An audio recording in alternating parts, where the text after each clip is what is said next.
Et nous recevons ce soir l'ambassadeur de la République du Kosovo en France. Bonsoir, monsieur l'ambassadeur Mcendri Mgashi. Merci d'être avec nous, soyez le bienvenu.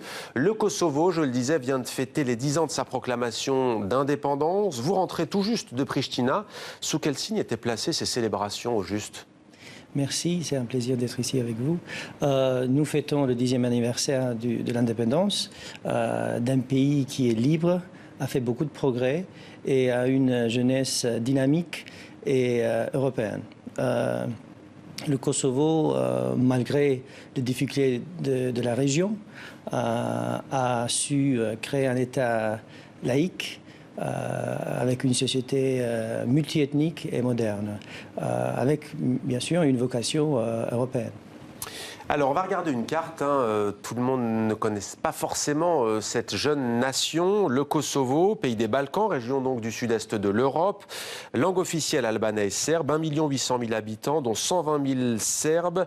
L'islam est la religion majoritaire, mais vous l'avez dit, c'est un État laïque. 6 jours fériés, 2 jours pour les musulmans, 2 jours pour les chrétiens orthodoxes, 2 jours pour les chrétiens catholiques. Le Kosovo est reconnu par 115 pays. 35 pays refusent de vous reconnaître. Vous n'êtes pas membre de l'ONU. Est-ce qu'il y a un impact de ce manque de reconnaissance internationale pour vous ? Oui, il y a clairement un impact sur la vie quotidienne aussi. Et c'est pour cela que le Kosovo cherche toujours d'être reconnu, de devenir membre de l'ONU.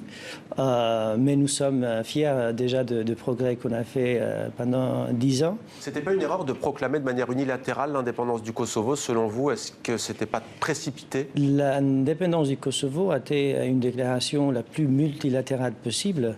C'était basé sur un rapport de l'envoyé de l'ONU, après des négociations entre le Kosovo et la Serbie, et une déclaration qui a été confirmée par la Cour internationale de justice.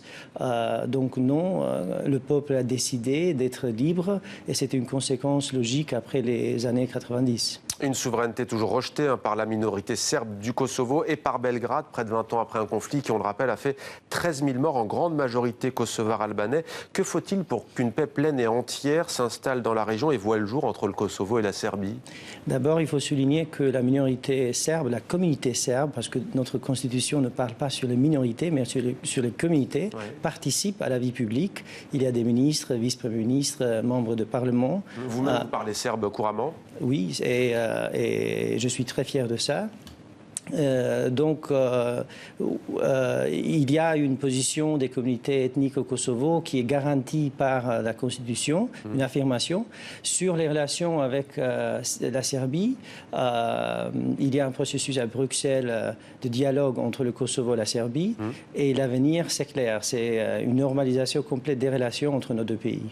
Alors, vous disiez tout à l'heure qu'en 10 ans, il y a eu un chemin parcouru. Le niveau de vie, c'est clairement, selon les observateurs, amélioré pour les Kosovars en l'espace de 10 ans. Pourtant, vous avez une activité économique très faible. Quels sont les atouts potentiels dans le secteur économique pour le Kosovo?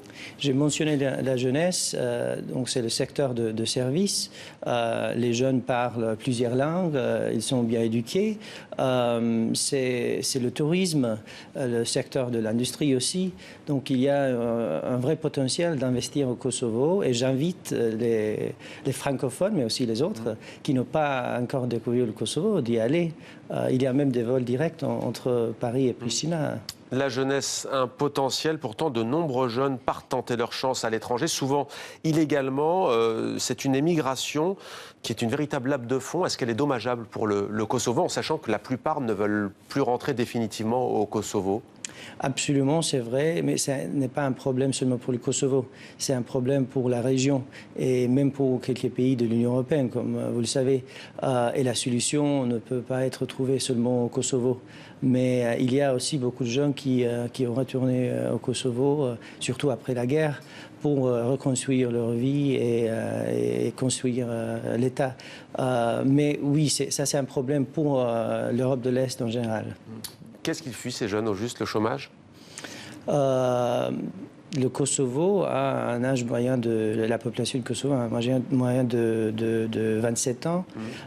L'économie n'est pas suffisamment grande d'offrir d'emplois pour tout. Donc, c'est ça dans la majorité des cas, c'est ça. Après, il y a des artistes, il y a des mathématiciens, mais surtout, c'est le chômage. Alors, la diaspora kosovare est essentiellement en Suisse, on le sait, puisque c'est l'un des pays francophones, mais pas seulement, en Allemagne également, en Angleterre, en France.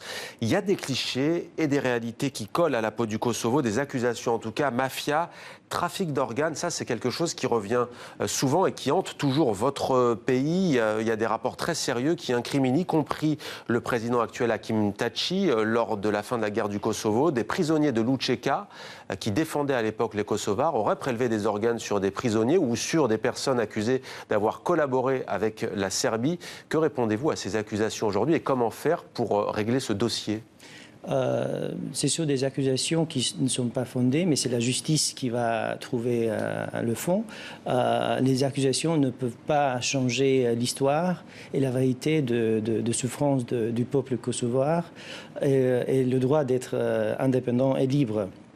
La justice n'a pas de couleur ethnique et elle doit travailler avec le soutien de tous les pays de la région.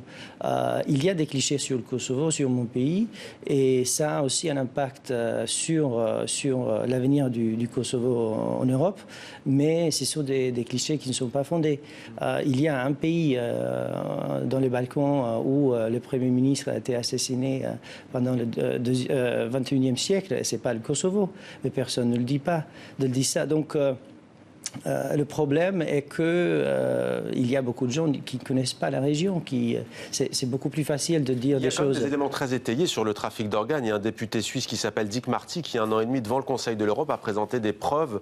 Il n'est pas partie prenante, ni pour la Serbie, ni pour votre pays. Ce sont quand même des éléments qui ne sortent pas de nulle part. Est-ce que vous êtes prêt aussi à faire le Kosovo, la lumière sur le passé, sur des crimes éventuellement de guerre qui auraient été commis à la fin du conflit ? Le Kosovo a toujours coopéré avec la justice internationale aussi, et c'est le Kosovo qui a créé des chambres spécialisées pour trouver les faits.